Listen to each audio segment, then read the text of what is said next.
Good afternoon. Good afternoon. This is week 4 of the 13-week fiscal program for American Descendants of Slavery. We have myself, Chief Biko. Today we have Chief Alligator, Chief Quietwater, Chief Akibalon, and Chief Blackcoat. And here, we focus more so on the first letter in the acronym ADOS, which is American.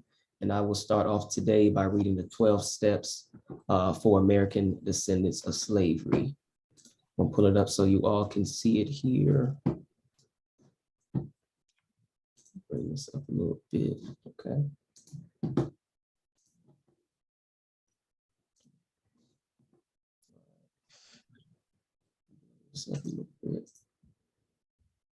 All right, so step 1, learn about the estate or estates your family originated from. Step 2, who established that estate. Step 3, what nation and confederacy had jurisdiction over that area prior to the European. Step 4, or ask all nonprofit organizations you attend, what's your position on reparations? Roll this up a little bit again. They either support it or they don't. No support equals no money. However, if they support it, then immediately children and adults need weekly classes free of charge about steps 1, 2, and 3, and field trips to ADOS landmarks in that city, county, and state. Step 6, don't support European holidays for the remainder of the 13-week time frame. Step 7, avoid spending money with any small businesses that doesn't hire your people. Example, gas stations, nail salons, subways, etc. Step 8, all businesses need operating cash. Spend money with American businesses. Step 9, all other groups rely on our energy and operating cash to survive. Set the trends of making other groups follow our lead and support our clubs, services, products, and entertainment. Step 10, the U.S. government is bankrupt. The Federal Reserve prints money, i.e. quantitative easing. It also burns money, i.e. quantitative tightening. The US dollar hasn't been backed by gold since Richard Nixon in 1971, the Gold Standard Act. The government operates off the full faith of its citizens to pay debt and taxes. American descendants of slavery no longer have faith in the US government. This is why the financial support will be altered, stopped, and redirected. Step 11, teach your kids or teach your children 1 hour a day about their history on this land. A, have them learn about an American inventor. B, have them know about our heroes. C, they should know the European that conquered the estate you live in. And D, they should know the nation of people prior to the European invasion, militarily and culturally. Step 12, practicing these steps will educate us on the land we're claiming America and attaches us to the history and laws of the United States government. Every estate American descendants of slavery live in should have steps 1, 2, and 3 advertised via social media, radio, and newspaper. This in 13 weeks, 1 fiscal quarter will bring us together for our common cause. Next, we'll have Chief Alligator read the American Inventor for this week. Okay, am I clear? Okay. Good to go. So we got Granville T Woods again, born as a free American, also known as the Black Edison. He was born April 23rd, 1856, Columbus, Ohio. He died January 30th, 1910, New York, New York. We're going to do the overhead conducting system for electric railway. So think about San Francisco's train system. I even think they got one now in downtown Atlanta off Auburn Ave, where you have the conductor wire overhead. Y'all ever seen a train system like that within any metro area? Some trains go on railroad tracks, some of them, it's overhead. Like a trolley or something?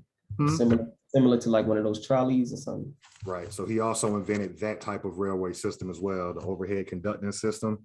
The date for that invention was May 29th, 1888.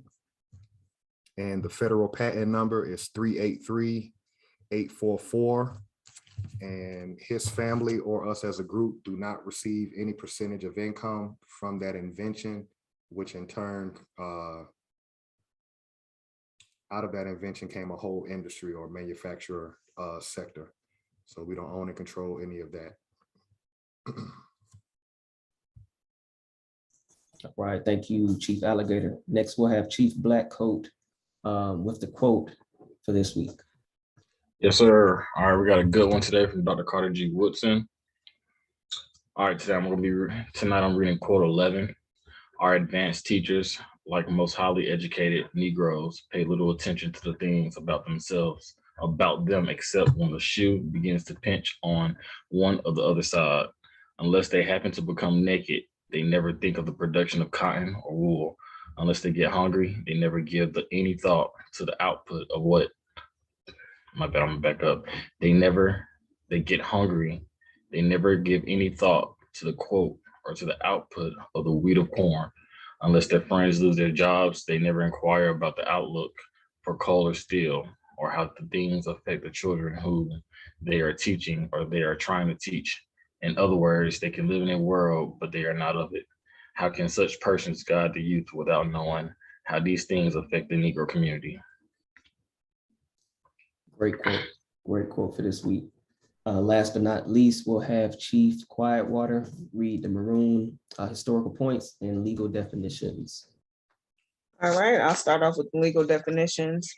Number 1, American, a native of America. Number 2, descendants, one who follows in the bloodline of an ancestor, either lineally or collaterally.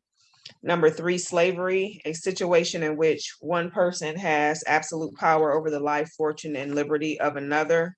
Number 4, prisoner of war, a person, usually a soldier who is captured by or surrenders to the enemy in wartime. Number 5, school, an institution at which instruction is given in a particular discipline. And number 6, education and enlightening experience. And for the Maroon historical points, number 1 was a person escaping slavery, seeking freedom, or breaking the law. Number 2, providing unity and a strong defense came first. Number 3, Maroon leaders were first and foremost military figures. Number 4, Maroons established guerrilla warfare, planting sharp sticks in thick grass. And number 5, Maroons knew their European language, defenses, and plans. Thank you, Chief Quietwater. Next, we'll go and read Article 1, Section 10 of the Constitution. Make sure I'll bring that up so you all can see this here.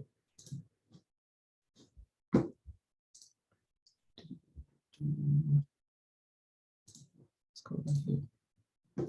All right. Make this a little bit bigger for you all.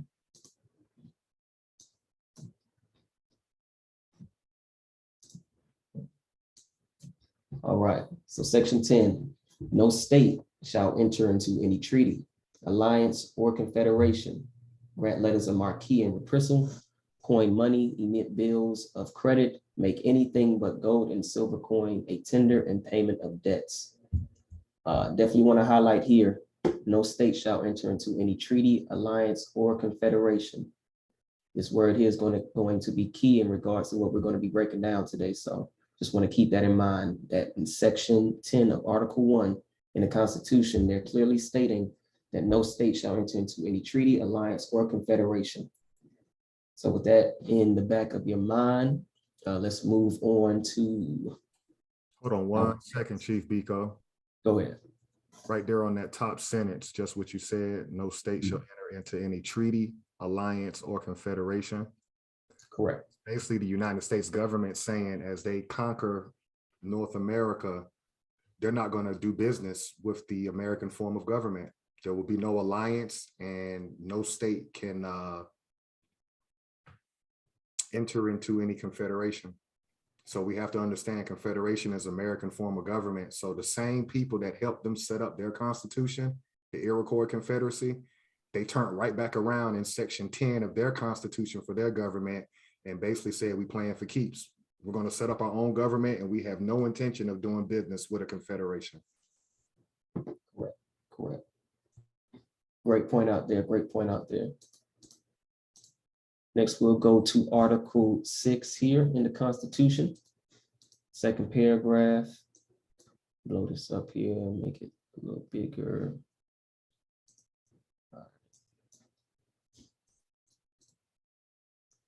All right. The Constitution and the laws of the United States which shall be made in pursuance thereof, and all treaties made or which shall be made under the authority of the United States shall be the supreme law of the land, and the judges in every state shall be bound thereby, anything in the Constitution or laws of any state to the contrary notwithstanding.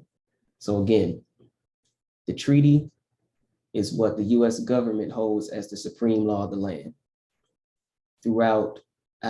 Pretty much throughout the whole year, we've been reading treaties, whether it's the Treaty of Payne's Landing, Treaty of Mochi Creek. So all of these treaties, according to the United States government, are the supreme law of the land.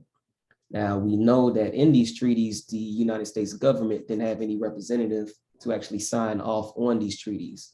So all of these quote unquote treaties that we read, as far as ones that weren't or didn't have a representative from the United States actually sign off, those will be void or invalid, especially according to what this is saying within the Constitution. So again, just something to keep in your mind as we're going through this lecture today, or pretty much providing this proof of claim, this evidence. And last but not least, we always got to go to the militia. Let's see here.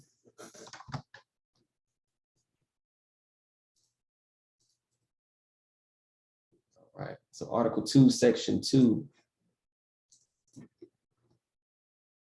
The president shall be the commander-in-chief of the Army and Navy of the United States and of the militia of several states when called into the actual service of the United States. So again, the president is the commander-in-chief, not only the Army, the Navy, but also the militia. Again, in our prior videos, we showed that Georgia is set up with militia districts. So at any point, the president can contact any of those militia districts and they'd be on call. They'll be on go for them. Because again, the president is the commander-in-chief of the Army, Navy, as well as the militia. We also know that Georgia was populated by England from Europe's or England's debtor prisons, AKA slaves. Anytime you owe anybody, you are a slave to them. So again, let's keep that in mind as we read through what we're going to be discussing today. So I'll just go ahead and back up out of there. And what I want to do to pretty much set the stage is ask a few questions tonight. But first and foremost, I want to ask 3 questions just right off the bat. And definitely I'm going to need engagement, not only from, the people on this video, but also in the comments, because these are questions that, we have answers to, but also that our people don't seem to have answers to as well. So based off of what we've been reading, within this past year, how many nations were in North America, let's say by 1861? How many nations? So I'll bring up a little picture here just to kind of help with that answer. See if I can bring up my screen again and show this. So we all remember this particular photo showing, again, 5 nations being moved west of the Mississippi. So understanding this, we already know off the bat, okay, there's at least 5 nations. These 5 are the Cherokee, Creek, Chickasaw, Seminole, Choctaw. All went west of the Mississippi into Indian Territory, present day Oklahoma.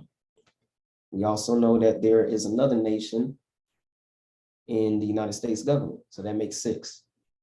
So we have these 5, United States government.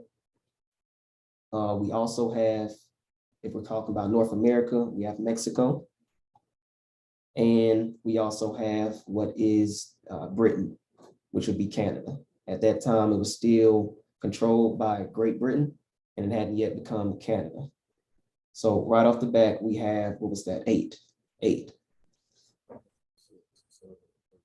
So knowing that, how many would you all say that we actually have in North America by this year, 1861?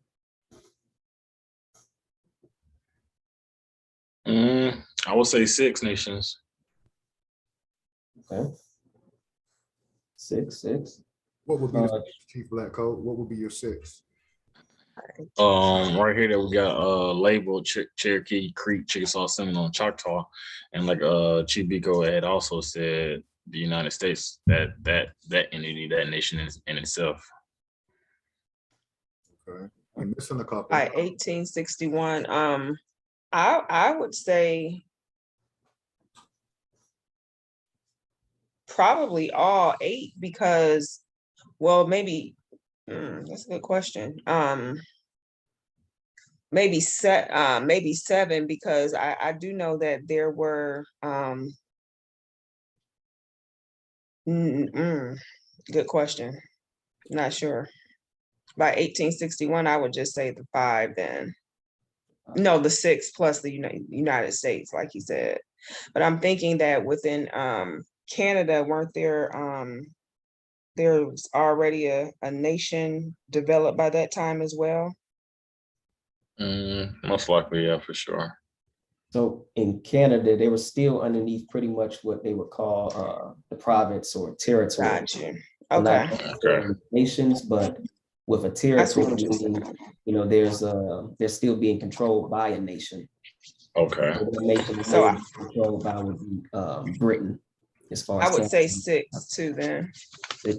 Okay. Chief I agree. Line, you agree? 6. Yeah.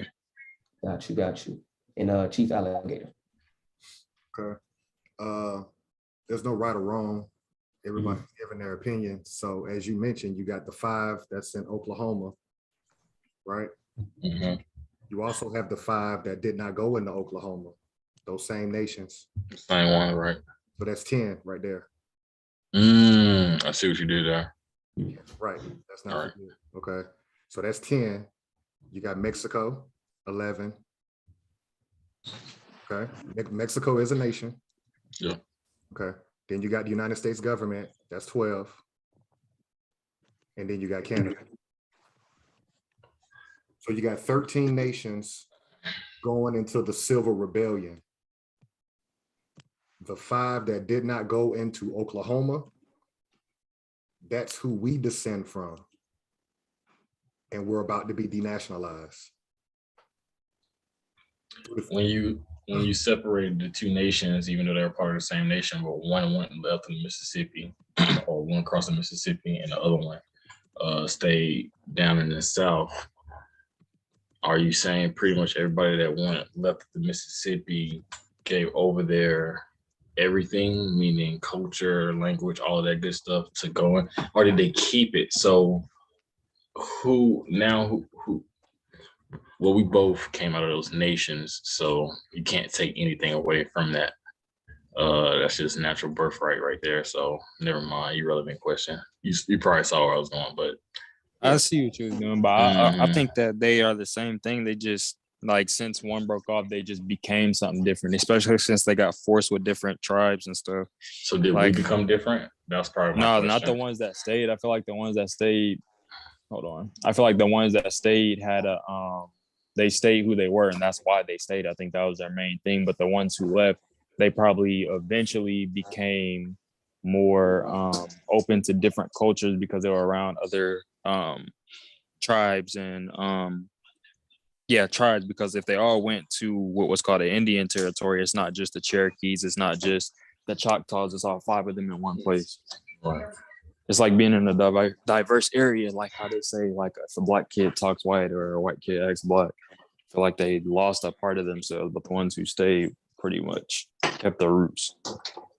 And the reason why Chief Alligator stated that there's still 5 east of the Mississippi is because what we know after the American Removal Act, we still had a second Seminole War, a third Seminole War, and also no treaty. Right. So we know that they had to be wars. Again, what we're painting the picture of is that nations war against nations. Mhm. Mhm. So knowing that and understanding what we just read in this quote unquote Civil War, their own president stating that that was a rebellion, wasn't a nation. Right. They didn't recognize them as a Confederate, Correct. which they weren't. Exactly. Because who was the Confederates? The Confederacy was us. Right. Go ahead, Chief Alligator. No, I was just raising my hand when you said who was the Confederates. I was just saying that was us. Correct. And we just have to remember one more thing. I don't think we brought it up last week. When you see these rednecks in front of these courthouses on these horses, and they're talking about General Sherman and these different people, Right. we have to understand that that's part of their lie, because these people did not have it. They could not be us. They couldn't be a Confederacy, which is what Andrew Johnson showed. But also when you see the old military equipment that is in the South, that's ours. We really have to understand that we was in a Seminole War. Why do you think that we didn't have weaponry, but we can invent all these different industries?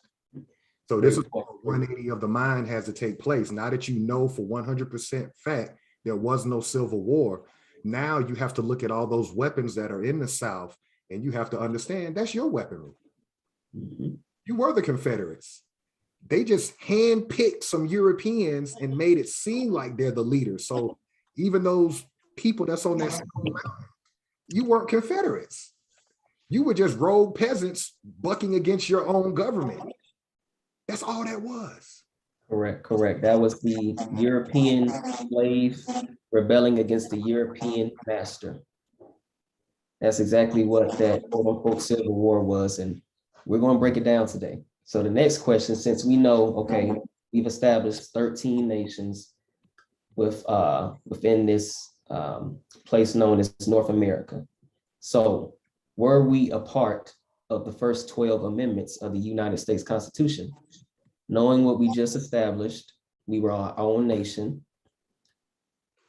separate from the United States. Were we a part of the first 12 amendments of the first 12 amendments of the U.S. Constitution?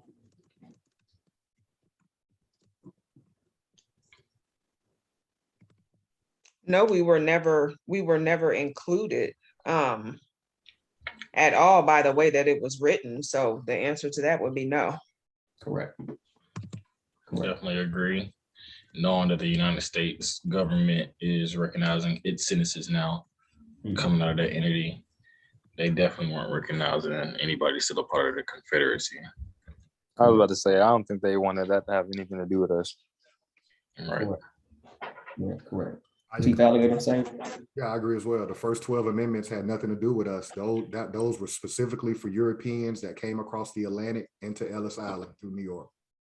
It's like giving people, it's like you go into a new class or a new school, and new school got new rules, so you just got to tell them to. That's how I feel it's like for them. Correct. Wait a minute, say that again. So you're saying when they left Europe, that's like leaving one school, coming to the new world, which was a new school.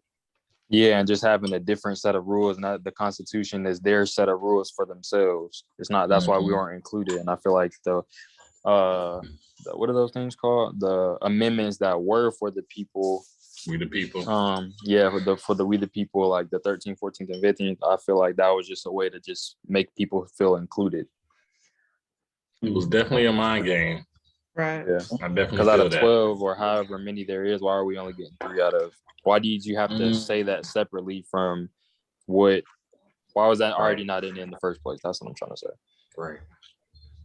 I want you to keep that question with you there too, Chief, to keep it on as we continue to build tonight, because it's definitely gonna get answered within this video here.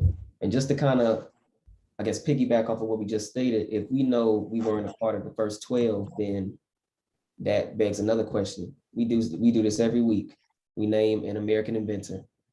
Okay, so is there an American inventor with a federal patent number prior to 1865? Yes. There is. Okay. Well, oh wait, prior. Federal. Okay, let me repeat. Is there an American inventor with a federal patent number prior to 1865. 1865. I wouldn't know that. Chief Probably Quietwater, not. can I you would pull say the no. inventors list up, Chief Quietwater? Say what? Can you pull the inventors list up? Yes, I can. Because now it sounds like now these inventions are being patented by this government. So before or after, on just the inventions alone, probably not. Correct. No, you're on the right track there, Chief Black Coat. So us knowing that we weren't a part of this government prior or within those first 12 amendments, they're saying that these 13 through 15 amendments apply to us, yet there's no patents or federal patent numbers prior to 1865. So that in itself shows that we were already inventing stuff. A slave can't invent nothing. You see what I'm saying? A slave isn't going to be creating everything that Granville T Woods has created and others like him. In the 1800s. Correct. So that in itself shows that, hey, we weren't a part of this government. And B, how is a slave creating all these industries, but they a slave? All right. That don't make sense. You're telling me these people who don't know nothing about nothing, savages, come over here and creating all of these mechanisms and structures and all of this magic, basically, because they had never seen that before. All the slaves, okay. There's something ain't clicking. So I did pull it up, and I mean, just scanning through, no. There was no federal patent numbers prior to that. All right. So right there again. So what we have to understand then is that that was the world that they realized that we had as they were military occupying us. They were encountering towns and cities that had washing machines, railroad systems. You see what I'm saying? They couldn't take credit for it until they military occupied the natives. You see, then they register it through their government, but we were already doing it. Right. As those notes said in the Library of Congress, Europeans were waiting to leave to come to the New World for the machinery. And the machinery. They didn't have to. That was already established. Already had it. Right. We definitely were being laxy daisy with our inventions. Had them out in the open, but it was normal for us. So we didn't overthink it like that. I was about to say that was normal. We wasn't being lackadaisy. People just wasn't supposed to be stealing like they were stealing. Right. You know, when I said lackadaisy with the inventions, meaning like they were just out in the open. Like we were just like, this is how we live. Yeah, just regular. Yeah, because stuff. it was our stuff on our land. There was a trust system too. Right. Yeah. But great bring up by Chief Biko on you know, being a slave and also being a creator or an inventor. And I know today a lot of debates going on the internet, Facebook, wherever, Twitter. It's about freedmen, slaves, ADOS. Everybody's, you know, lumping themselves into groups nowadays, but everybody still recognizes themselves as a slave. So that's going to be the biggest issue when it comes to our recovery as a group. Is we gotta understand. You can't create and invent, and then all of a sudden you're just nothing. You can't think for yourself. Can't write anything up. You can't have, you know, can't read or write. Can't read or write. You know, everything's hard to grasp. I need help. Help me. I don't think that we were slaves. I think we were just enslaved. Yeah, for sure, 100%. That's the only way you can become a slave or be enslaved. You know, there is no slaves. Like I said, we couldn't read and all that. There was no way for us to make this stuff unless we know magic. Come on now. And as y'all stated there, this in itself is showing the mindset of that European slave right here, this memoir. Again, everybody is to be well dressed, well housed, comfortable. America is raging. I will also, this is an assumption, this is definitely like a conspiracy theory, but your boule, The boule has always been around since the European, pretty well, not always been around, but it will definitely form What's after the this boule? government. Pretty much your bougie Negroes. Correct. So were these Negroes, to be boule, pretty much handing over power, saying, you know what, we're defeated, can't fight anymore. Pretty much we'll give you the game and let you run this world, this new world, and we'll just sit in the corners and keep our people that we know best under control. Give them the thoughts that, because you gotta think W.E. Du Bois, what's another one? His rivalry, Washington. Mhm. These people were thinkers. These are, but they highlight these people because, they give them the game. They say, you know what, we'll just show you what we was doing over here prior to whatever. I like that thought too. I like that thought of where you're going with that. We're gonna stick with that too, because Okay. we're definitely gonna keep bringing those particular instances up. But again, prior to that, they were trying to fight against the fate of the white slave. So if we been saying, they were the slaves. They were the people getting sent from their debtor prisons over into this new land, specifically into our Creek Confederacy. We know that just based off of factual history. We actually have a map that I want to share here. Hold on. Can you go back and read the next two sentences on Okay. that real quick? Right here. It will nationally expel a Russian genius like Gorky. It makes great difficulty of admitting to its shores anyone who has ever been in prison. So what they're telling you is, we were fighting against them sending their trash over here. Mhm. We want their lowlifes. You see what I'm saying? Correct. This is what Correct. is writing. And who are they speaking on? It would nationally expel a Russian genius like Gorky. Who are they comparing him to? So Gorky in Russia, Right. and he's supposed to be bigging up the European in Europe about how sophisticated they are. So he's saying America's going to dispel his notion, because when we get over there, they got railway systems, electricity. Exactly. And that's what I wanted to point out. The comparison, that's irrelevant now. Great. You see what these Negroes doing? The internet, Chief Black Coat, about ADOS and all these different people. Everybody on this channel, whether you mentally realize it or not, you're all leaders. That's why we all have the title chief. You Right. can't be a leader without being a reader. Correct. So what you're saying is the internet age, they're not reading.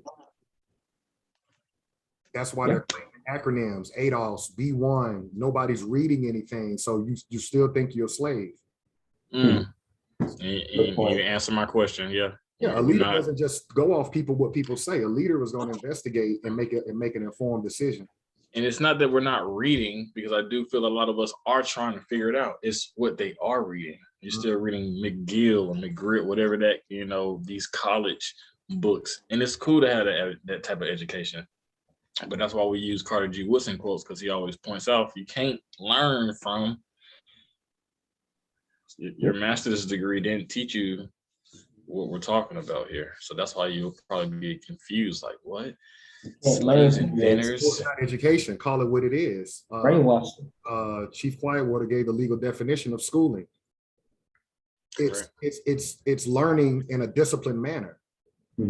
So they military brainwashed us. You're not educated. You can get that math degree in history all day long. You still think it was a civil war. Exactly. Correct. Great call outs there. I did want to highlight this map here. I'll back out again, and it says what colonists and immigrants route to Texas. So they're even again documenting the ports in which they were landing in: Brunswick, Jacksonville, Savannah, to populate these areas, which we know is the Creek Confederacy, with their peasants, their slaves. They're European peasants and slaves. Let me correct myself. They're European peasants and slaves. Again, all of these ports, and we know this is where they set up shop after removing our people from this area or these areas. We were still here.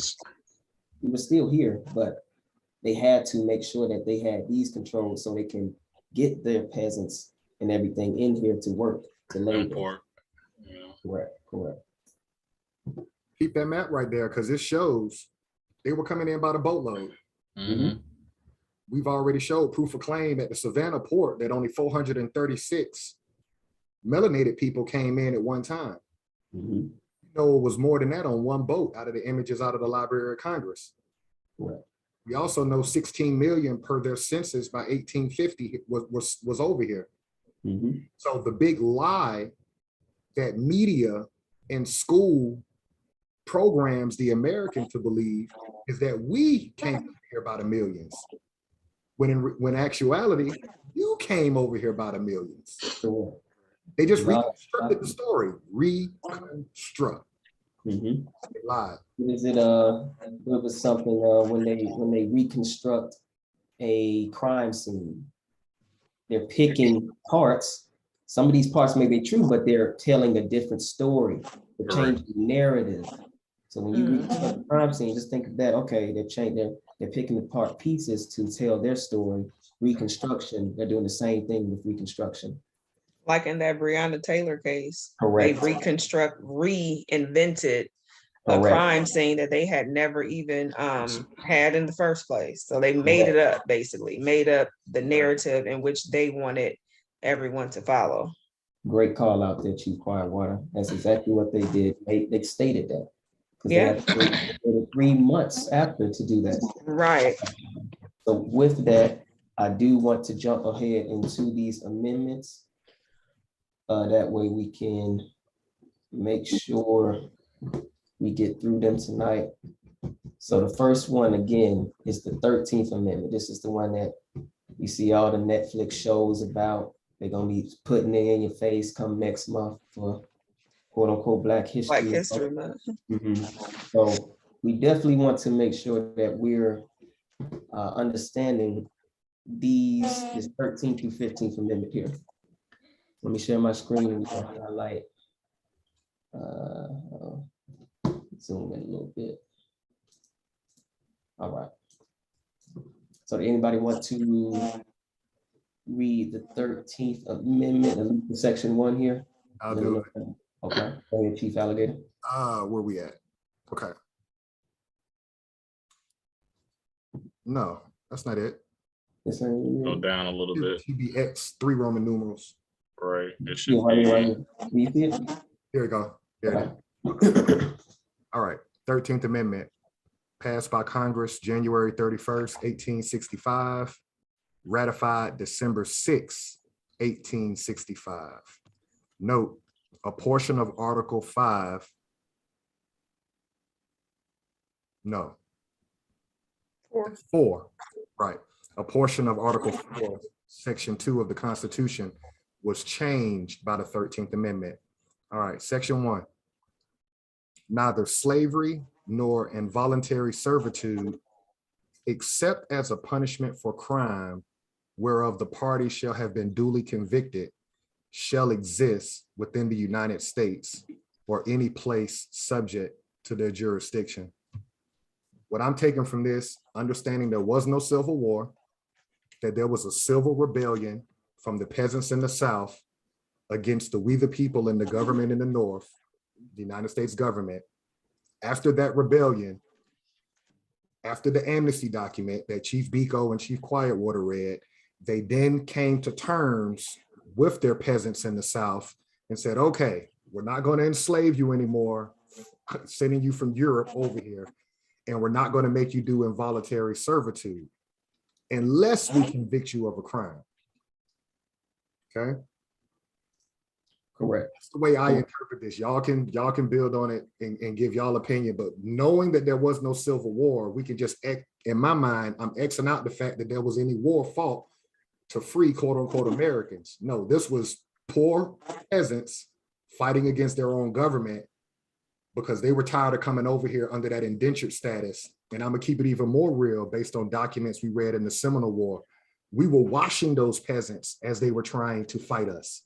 Correct. At some point, those Europeans were like, look, I'm tired of, the word hit the street. Man, they finna send your ass over there fresh out of it. They're finna empty out these jails and they finna send your ass over there to the New World, and you got to go fuck with them people down there in the South, killing us. And it's You'd be lucky. those peasants rebelled against their own government. That's how I interpret this, based on the facts that y'all read, which y'all get. Correct. I do want to just preference the amendment with what you just read as far as the portion of Article 4, Section 2. I do just want to give some context to that.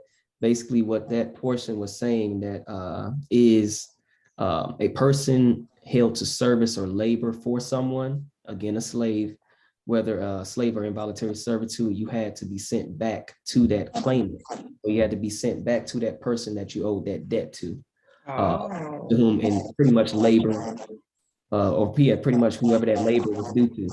So if they caught you, right, you was getting your ass sent back to who so you. that's why they fought so hard, because they like, I ain't going back there. I ain't going back there. We're gonna have to figure out a master plan. And this was the master plan. They said, okay, we won't send you back to the person you owe it to, your labor to. But if you get convicted, oh, you still gonna be working for us. Right. Now they can lie and say he did this, she did that, and correct, broke the law back on the plantation. Correct. Whatever that looks like. Anybody else want to build on that section 1? I don't think it came straight up the middle, you know. I was going to say, I think I covered everything. Yeah. Perfect. I do want to just highlight here where they have here party. I did look up the legal definition. The legal definition was a person concerned or having or taking part in any, in any affair, matter, transaction, or proceeding. Again, a person. I think before we jump into the 14th, we got another question we should pose. What is the legal definition of person? So again, a party is a person concerned or having or taking part in an affair, matter, transaction, or proceeding. Then what is the legal definition of a person? Can somebody look that up while I do the second section under Amendment 13, the legal definition of person? Yeah. And I'll do section 2 on the 13th Amendment. Congress shall have power to enforce this article by appropriate legislation. And so Congress makes the laws under their government. So you can see in section 2, they're throwing it back to Congress saying, yeah, any amendments to their lawful constitution document, it has to be done through Congress, which that's the way that they're set up. I can do 14 too if you want. Go ahead. Amendment 14 passed by Congress June 13th, 1866, ratified July 9th, 1868. Note, Article 1, Section 2 of the Constitution was modified by Section 2 of the 14th Amendment. So you can pull that up, Chief Biko, while I work Section 1. All persons born or naturalized in the United States and subject to the jurisdiction thereof are citizens of the United States and of the state wherein they reside. And so if you can highlight after that comma, are citizens of the United States and of the state wherein they reside. This is the problem that we have today. You have United States citizens, i.e. immigrants, claiming to be American. You're not American, you are a US citizen.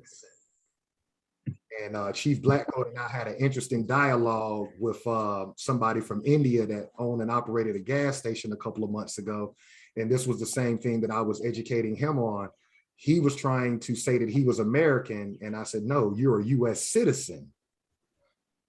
And so going back to what Chief Blackcoat said about the internet, Twitter, and all this different stuff, we're not reading the right stuff because our language is not correct.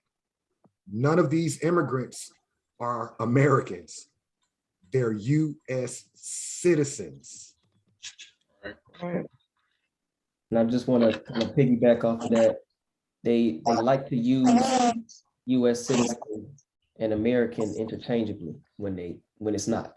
American, US citizen, two different things. Right.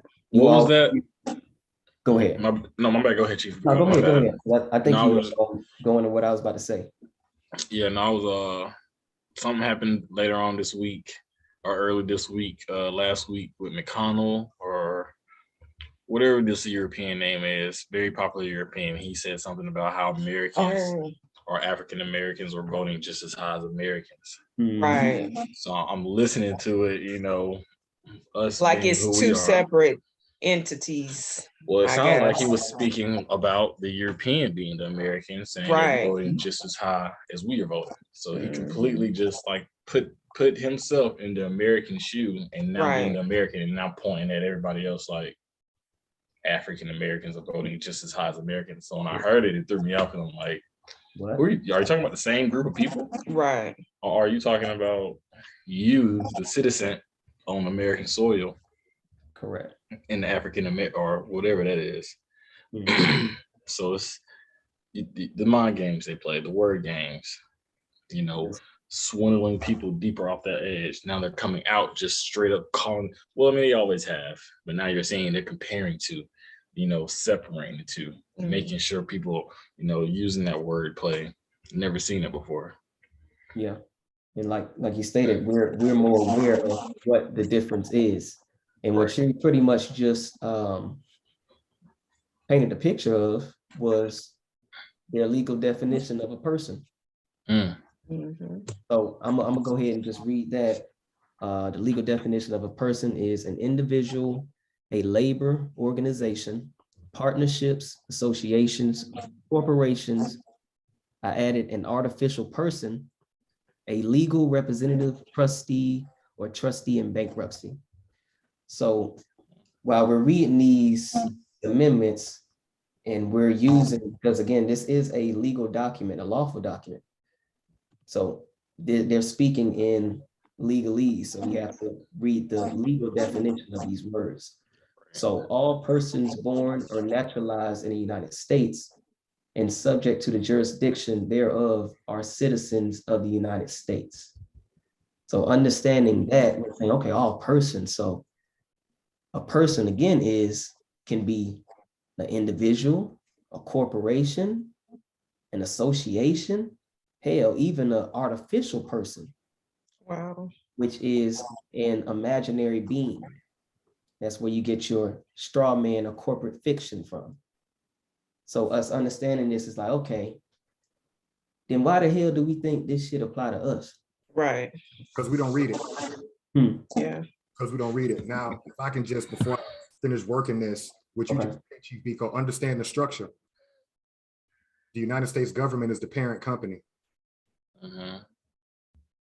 All of those different definitions you just gave, organizations, trustees, persons, artificial, those are DBAs Mhm. under the government. So basically what they're making you a franchisee. They're making you a franchise.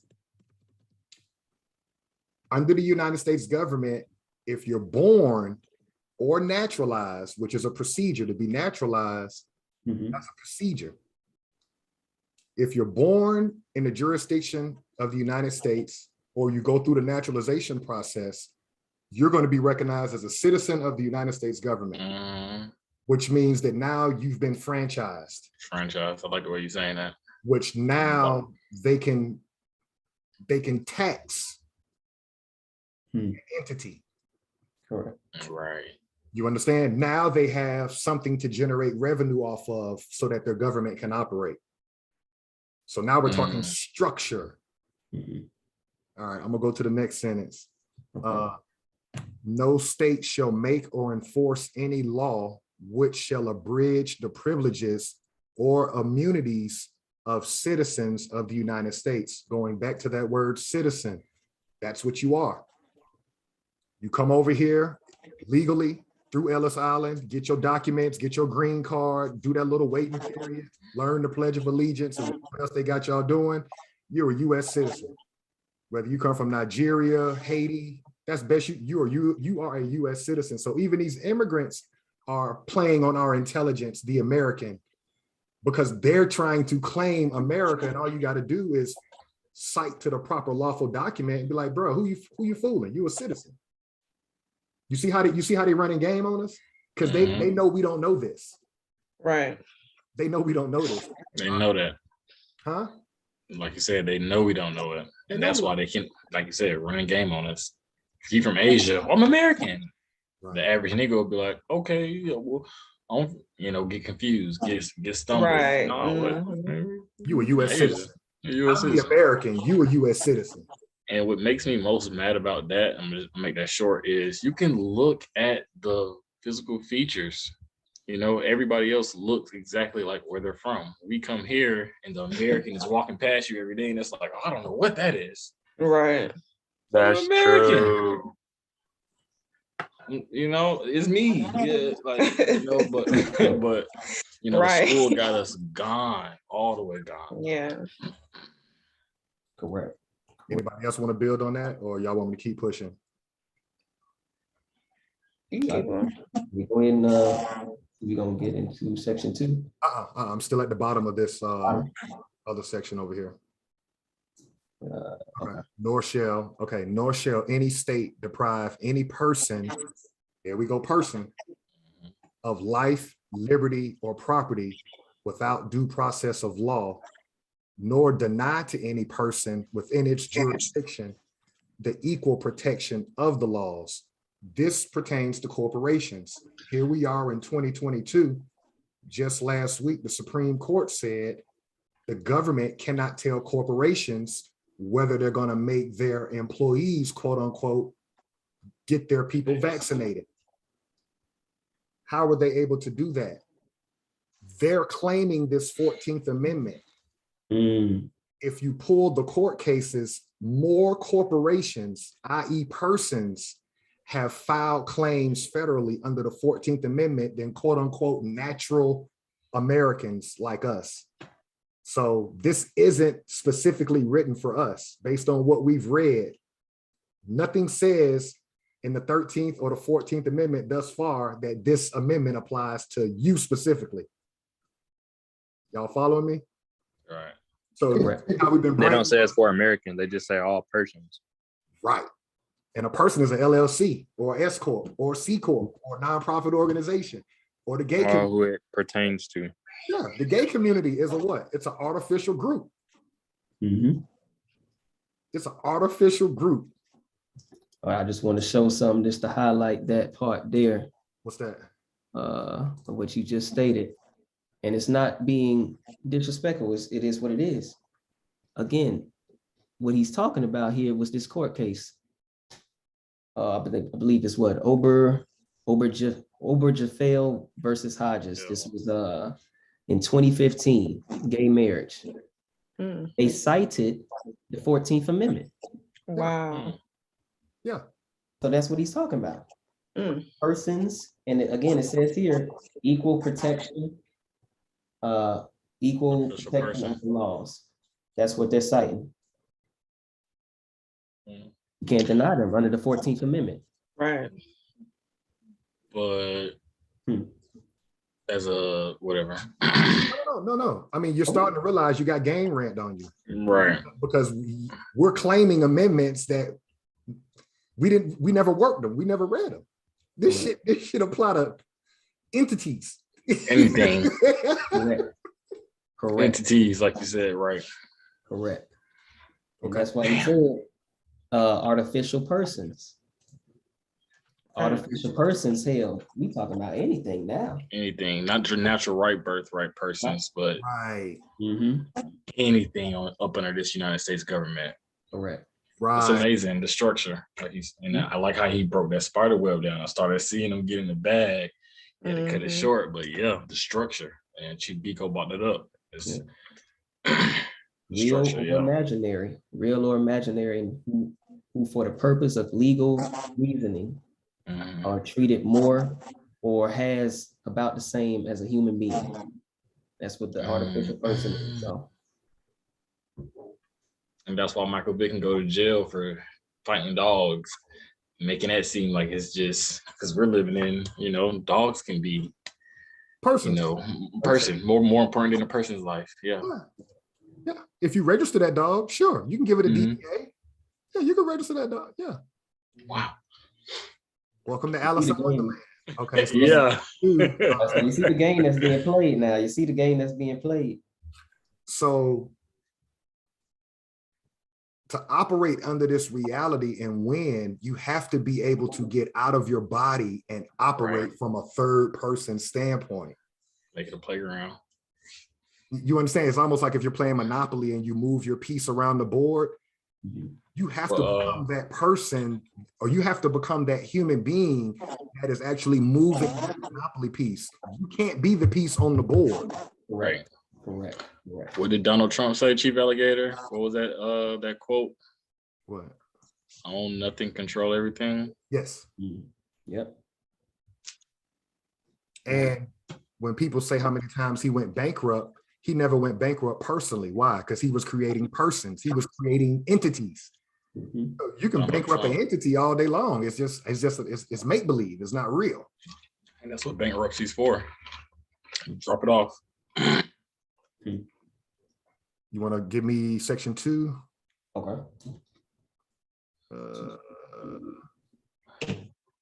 right, I'll do this one if somebody can pick up the 3rd and 4th. Gotcha. Representatives shall be apportioned among the several states according to their respective numbers, based on the populations in their states. That's going to tell how many delegates are actually going to go to DC and vote on matters. That's what I get from that first statement. Representatives, which will be the delegates, they're going to be apportioned among the several states according to the respective numbers of citizens in that state. Counting the whole number of persons in each state. So they're gonna round up. They're going to use whole numbers. But not only are they going to count real life human beings, they're also going to be counting corporations. Follow me? Because persons is a corporation. Y'all with me? They're counting all persons. So whether you're a real life human being or entity, a railroad company, whatever, yeah, we're going to count you. Makes sense. Counting the whole number of each persons in each state. Excluding Indians, not taxed. Now here they are with taking us off of reality. Excluding Americans, not taxed. Who would be the Americans not taxed? The people in Oklahoma, they're a part of a government. Yeah. The Mexicans, they're a part of a different government. Right. Okay. But when the right to vote at any election for the choice of electors for president and vice president of the United States, those two positions, representatives in Congress, number 3, the executive and judicial officers of a state, 4 and 5, or the members of the legislature thereof, is denied to any of the male inhabitants of such states, being 21 years of age and citizens of the United States, or in any way abridged, except for participation in rebellion or other crime, the basis of representation therein shall be reduced in a proportion which the number of such male citizens shall bear to the whole number of male citizens 21 years of age in such states. So that when they're talking about the right to vote, whether it's the president, the vice president, Congress, the executive, or judicial officers, they're saying the only people that can be denied the right to vote as a citizen of the United States is going to be those that participated in a rebellion. We just read the rebellion document. So if your ass was in the Civil Rebellion, you can't vote. Or another crime, or if you get convicted of another crime, you can't vote. He's talking to the Europeans, right? We're fresh off that civil rebellion. Everybody else their vote will be counted, and then they're going to round that whole number up of male citizens. Now the key is male citizens. All right. So you can see where they excluded the female. So the 14th Amendment did not give female Europeans the right to vote or any female citizen the right to vote. It gave males over the age of 21. And as long as your ass wasn't a part of any kind of rebellion or committed a crime, you could vote. We all good on that? Yeah. Makes sense. Anybody want to do section 3 or it's up to y'all. I'll keep going. It don't matter. Yeah, you good. Section 3, no person shall be a senator or representative in Congress or elector of president and vice president or hold any office, civil or militarily, under the United States or under any state who having previously taken an oath as a member of Congress or as an officer of the United States. So you can't be senator or representative in Congress if you've previously taken an oath as a member of Congress. Oh, okay. You can't double dip. If you Right. serve, yeah, you can't come back and serve again. Where we at? Okay. Or as a member of any state legislator or as an executive or judicial officer of any state to support the Constitution of the United States. Okay. So even at the state level, if you're in the state legislature or an executive or judicial officer of any state, you also can't doo-wop or double dip.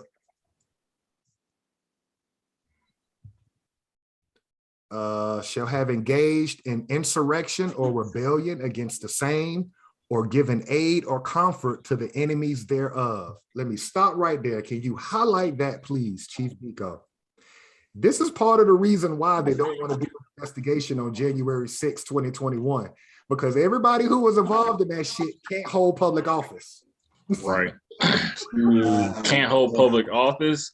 Look at What it. about being a citizen? Look at it. Shall have engaged in insurrection or rebellion against the same or given aid or comfort to the enemies thereof. You can't be a public servant. Yep. Right. They don't want to unmask who was in that. Exactly. They don't want to unmask it. But this goes back to the point of Chief Alligator speaking on how we don't work these documents. Right. Because if we all knew this already, Exactly. you can't pull that. You can't pull that on us. But they know. They don't know. They don't know what's in our Constitution. Right. And so this is why I always say there is no law. Now it's going to make sense to you, because once you've read it and you understand it, you know, it looks like the person who's conscious is out to lunch. But actually, it just shows how sick we are as a group of people, because we're not reading. We don't know the operating procedure. You see what I'm saying? So people will look at me like, this nigga crazy. And I'm looking at them like, y'all niggas crazy. Right. Because it's telling you right here, you try to breach the government, you can't be a public servant, which makes sense. That's like natural law. Like you can't try to stop me and then be That's like finding a spy before they act on what they need to. Say that again, Chief Keep-A-Line. I said that's kind of like finding a spy before they act on what they need to. Because hold on. Oh snap, my bad. But if somebody's already acted against the government and then they want a position of power, it kind of shows you like they know what to do if they need to take over or something like that. Got you. And then the next sentence says, but Congress may by a vote of 2/3 of each house remove such disability. So Congress, who makes the law, they can protect those people who insurrected on January 6, 2020. Which is what they're doing. Right. Are they protecting them? Because they're not even really doing an investigation At all. Like, they don't want to address it. Right. It's just too much to unravel. Correct. Yeah. Too much. Correct. Wow. We can see here how you're being governed. You're following leaders that are corrupt. Because the whole thing should have stopped. January 6th, the whole thing should have stopped, and those people should be stepping down from office. Right. Because clearly it was an inside job. How did those people know what corridors to go down, what rooms to look in? How did they know where Nancy Pelosi's office was? Come on, clearly there had to be intel of telling them where to go once they breached. Correct. But we don't even have to go that far because we're not dumb. Here we go, section 4. The validity of the public debt of the United States authorized by law, including debts incurred for payment of pensions and bounties for service in suppressing insurrection or rebellion shall not be questioned. Hmm. So they're basically telling you, if you're a citizen of the United States and we tell you that we got to spend $1 trillion to find out who did an insurrection or a rebellion, you don't even question how much the debt is, just pay it. Correct. Mm. Crazy. Shall Wow. not be questioned. Everything will just go up. Doesn't matter. Look, you gotta raise this debt ceiling another 4 trillion. Right. It don't matter. Bread $10 now. Pay it. Right. But neither the United States nor any state shall assume or pay any debt or obligation incurred in aid of insurrection or rebellion against the United States. So it's telling you here, there was an insurrection on January 6, 2021. So in that case, the United States or any state shall assume or pay any debt or obligation incurred. So they're already telling you, they don't even want to do an investigation when the citizens are going to have to pay for it. They don't even want to do that. Mm. Okay. Let's see. Or any claim for the loss or emancipation of any slave, but all such debts, obligation, and claims shall be held illegal and void. Let me back up and do that again. But neither the United States nor any state shall assume or pay any debt or obligation incurred in aid of an insurrection or rebellion against the United States, or any claim for the loss or emancipation of any slave, but all such debts, obligation, and claims shall be held illegal and void.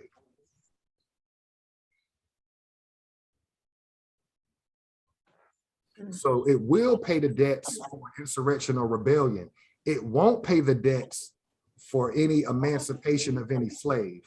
Mhm. So it won't pay the debt for anybody who was aiding the rebellion or the loss of any labor, which would be the slave. Right. Loss of any labor. Not covering it. Yeah, we're not, yeah. You try to pull that, no, that's illegal and void. All right. They're looking at you like a coward. But who's the slave based on where we are in their history now? The only person that would be a slave is the person that's in prison. And then at this right. Oh, Right. right. Y'all Yeah. with me? Mm. Yeah, they just Right. changed it. This is the 14th. So the 13th Mhm. said you can only be a slave if we incarcerate you. Right. Mhm. So interesting. What's y'all take on that? Like I said, interesting. Just working the documents, you start to see the gang kind of fall apart, but you kind of understand why it's so critical and why it actually works. But no, we breaking this game down. I'm trying to kind of understand this section 4 a little more as well. Is it in contradiction of the 13th kind of? That's incurred for payment of pension.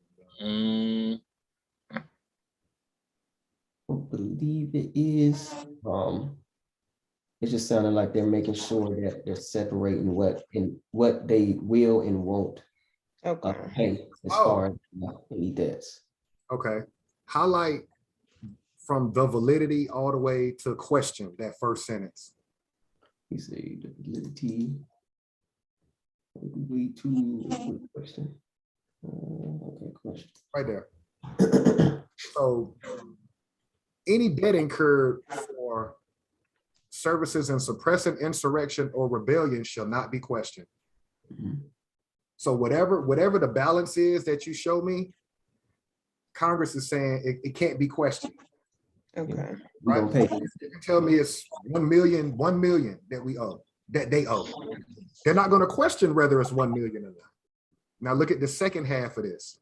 Mhm. But neither the United States nor any state shall assume or pay any debt or obligation incurred in aid of insurrection or rebellion. So you could tell us we owe you whatever, but if it was an insurrection or a rebellion, we ain't giving you shit. Okay. Got it. We'll Okay. pay, we'll pay those that was helping stop the rebellion, insurrection, You know, we ain't gonna question what the validity of that. But Okay. if you was aiding the insurrection or rebellion, nah, y'all ain't getting nothing. You gonna look at that as legal and void. That's how. Mhm. So it shows That the makes power of sense. Congress. And so for Congress not to even have a hearing on this, clearly there's a lot of people that's gonna have to step down if they Correct. were to start doing an investigation on how many people were actually involved on January 6th. Mhm. And so you see the House Negroes that they put on TV, they're already talking about, oh, there's not going to be anything about that. And it's not. But Biden just said this week, because this was the year anniversary since he got sworn in. I don't know if y'all know this or not. Biden just said this week he's going to put more money into policing than Trump did. So Mr. 1994 crime bill is exactly who he was 30 years Always ago. been. He's telling you, I'm going to make it worse than what Trump had going on. Now we're going to use, oh, crime is escalating. Crime is escalating. So now they're going to double down and get back to business as usual and lock up who? Same old same. Yeah. Mhm. Us. Pay attention. Unprotected. America. Yep. Y'all want to go to the next section?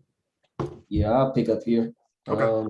Section 5, the Congress shall have the power to enforce by appropriate legislation the provisions of this article, changed by Section 1 of the 26th Amendment.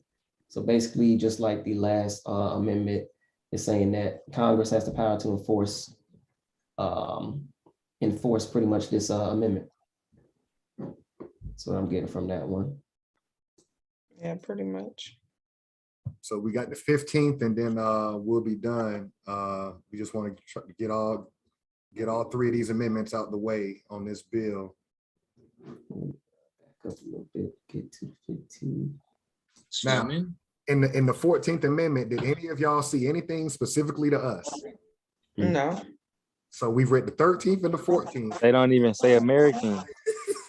Or They just say Indian. persons. Correct. They Persons. already All make- legal talk. Correct. I'll get this thing up here. We've been hoodwinked, y'all. Bamboozled.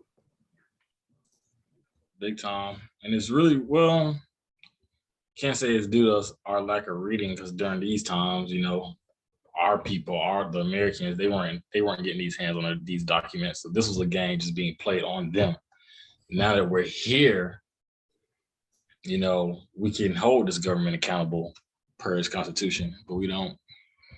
This is the Gotta foundation. work it. Right. Gotta work it. Tweet Black Code, this is the foundation. It's like, okay, we can't beat these folks, but shit, our lineage, you know, they gonna fuck them over with this one. Because we're gonna make sure we don't teach them like Chief Whitewater stated. We're gonna make sure they don't teach this discipline in their school. So we'll make sure that we'll pump them with everything to keep them in La La Land.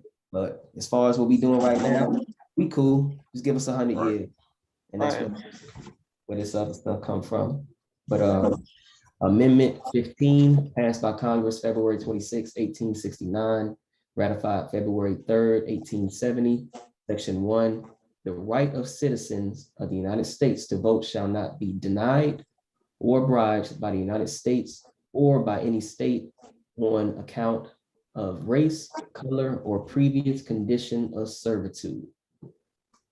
So again, that term again, the right of citizens of the United States to vote shall not be denied or bribed by the United States or by any state on the account of the race, color, or previous conditions of servitude. So again, prior to that, we hadn't seen anything regarding race or color. Right. Last two amendments. So they're just, again, adding more reclassifications within their document to continue to be able to pretty much bring anybody up under who they want to underneath their constitution. Wait a minute. Go ahead. Before you can vote, you got to do what, y'all? Be a citizen. Right. So now you understand why the peasants in the South would not allow us to go to courthouses, and they had to count how many marbles was in a jar and all kind of. This is where your Jim Crow laws come from. They had all kind of dumbass tests because they did not want you to be a citizen of their we the people government. Correct. You didn't get the right to vote till 1965. This amendment, it only applies if you could squeeze your ass down there and get registered to vote. They weren't going to let you do that, which means you were not a citizen. Follow me. If you were not a citizen, that's how they could kill you, and there would be no court case during the Jim Crow era. Why? You're not a citizen of their government, so you can't have a court case. You're not accounted for. Mm-hmm. They don't have any documents saying who you are. You can't go to their hospital, which is why our grandparents couldn't go to hospitals to give birth.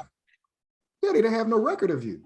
Only thing they would account for you was the census. They would count your head in the census record just to know how many bodies was in that area in case you rebel based on the militia district they got underneath you to go ahead and clean up house. I ain't want to stop your bill. I just want to throw that in. You can't vote unless you register to. Correct. But again, based off of the 13th, 14th, and 15th Amendment, I guess this poses our last question of pretty much who does the 13th through 15th Amendment actually apply to? As he just stated, we weren't citizens, we couldn't even vote. So who were these last three amendments that we just ran over? Who were they actually? The citizens. Citizens of the United States. Which again is pretty much who? Any person? Anybody naturalized or born here. Mm-hmm. Correct. I'm So again, nothing specific to us, yet our people want about to to whack this catch nigga, bro. ourselves for these amendments. It's kind of like an obedience clause. Expound on it. Wait, you said what? What do you mean by that? Oh, that they said like how people there were supposedly slaves. They were basically telling you like, if you do something wrong, this is how we're gonna handle it. Okay. Like instead of saying we're gonna put you into slavery or make you an indentured servant, they just put it in like what's that legal terms to make it sound better, but in reality, I feel like they're the same thing. Gotcha.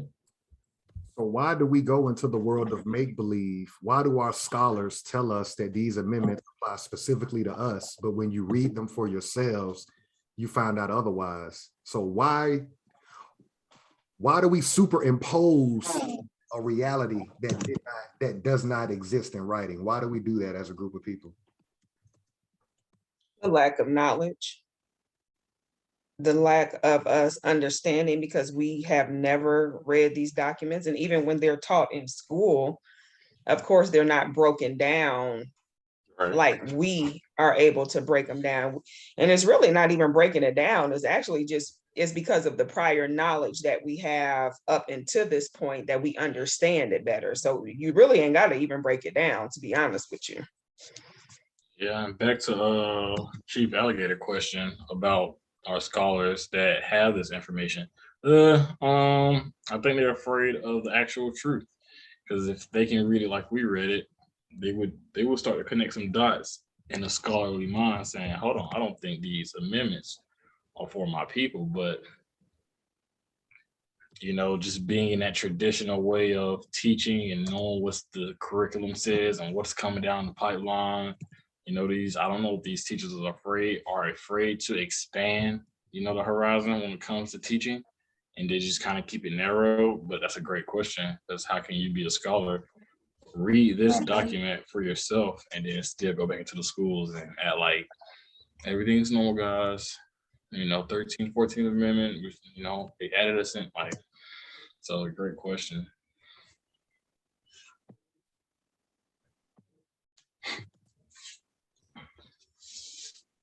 No, I would agree though. I would agree. I think a lot of them, like we've been stating in the last videos, are just the enemy, point blank. I believe they know, or if they don't know, they know to a certain extent, but they need to keep the narrative going to fill their pockets with this this fiat. So in a way, they're even more brainwashed into this make-believe government, because they think that's actually real money. So Right. they'll do anything to be a step above the bottom of the barrel. Basically. Yeah, I'll take my scrap off of this. Right. I'll crumb off the bread as long as, you know, I'm above somebody, even if it's my own people.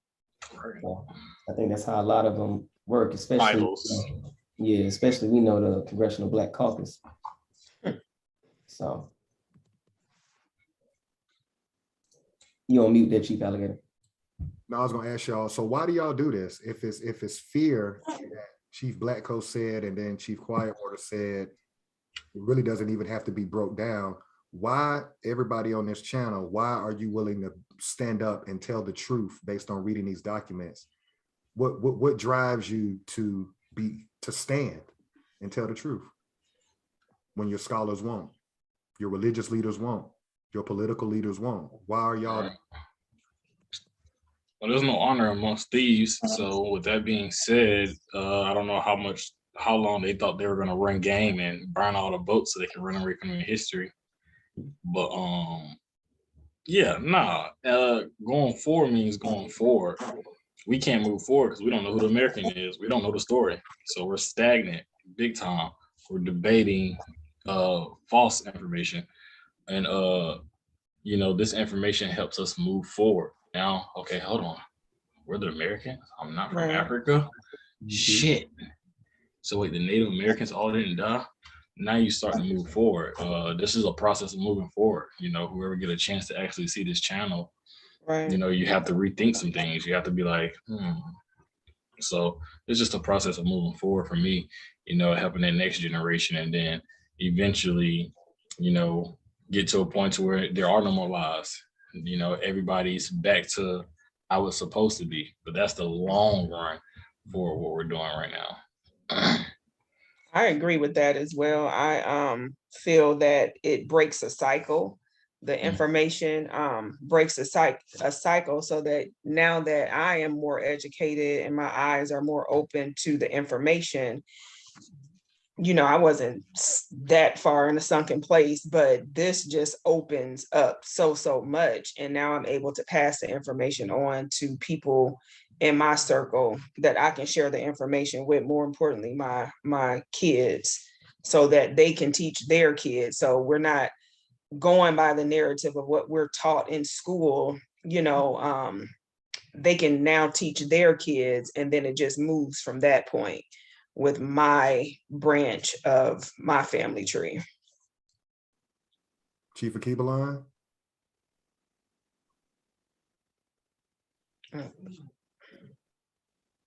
Is he still there? Can y'all repeat the question? What makes you want to stand up and tell the truth and not be afraid like all of our so-called religious leaders, political leaders, and scholars? Why? Wait, you said what makes me want to? Yeah, what makes you want to participate on this channel and just tell the truth? And Oh, not be because I just don't like how afraid? people lie about like history. I think that's crazy. I personally just feel like if everybody knew what was going on, life would be a lot more. It will make a lot more sense. Okay. Like as far as school, as far as the true Americans actually knowing where they came from, all of it. I just feel like if you know your history, it's a lot more that you will achieve for. Like even with like the people who, the Europeans, they feel this pride because they know this history is not real history, but they know a story that they believe in. And we feel like we came from nothing, so we don't really try to achieve nothing. That's how I feel. Chief, Great point there, Chief. I'm gonna piggyback off of that. Just like he stated, just understanding, you know, being that we're of this land. So that hits a little different than, you know, saying, oh, you from Africa, something like that. And now you don't really care what happens on this land. But when you finally understand that you come from this land, you have blood, great-grandmothers, great-great-grandmothers, great-great-grandfathers on this land, it hit a little different. It gives you that sense of pride. So I think that's where it came from me, and finally being able to, you know, celebrate that. Like I think we was talking, Chief Alligator, you know, US citizens, they may claim to be US citizens, but what flags are they waving? Right. What Right. you repping? Puerto Rican flags, these different flags. So yeah, they're a US citizen, but they're still in alignment with their ancestry. They're still honoring their ancestors. So I guess that brings the question, why don't we do that? Why are we so afraid to call ourselves American? We like to debate and play. We like to play around. We'll sit on the internet all day and play around like we give a fuck. Mhm. Man, just to be engaged with the community and look like a cool guy, look like a smart person, but we ain't really doing the work yet. Cause like you said, where your flag at? What you repping? You know, all these acronyms in your bio. Right. Facts, all these reclassifications in your bio. It's like Right. what Kendrick say? What Kendrick say? Where your grandma stay? Where your girls? Right.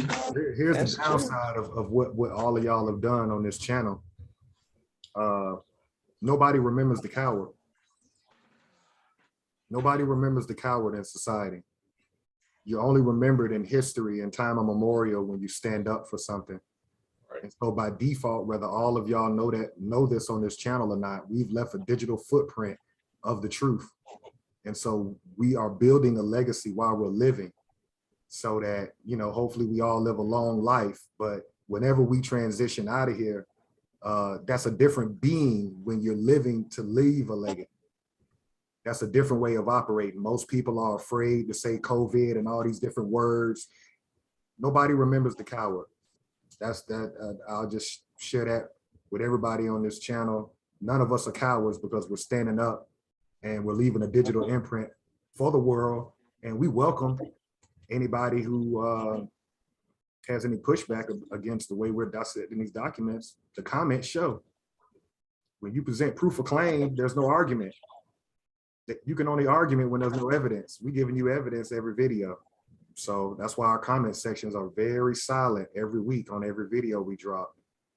So I'm proud to be a part of this group with y'all, and this will be a part of all of our legacies. Once we leave planet Earth and go into the celestial stage, we will be remembered for what we're doing. Yep. Let your nuts hang, in other words. Let me go on and say that. You only live once, let them hang. Shit. What you scared of? No, for real. Shit. And Breonna Taylor family, you owe us one. Yeah, you owe us one. You got the Baggington because of us. Correct. If it wasn't for the people, right? Correct. Right. Correct. All right. We still alive or we off? I'm about to sign it off. Okay.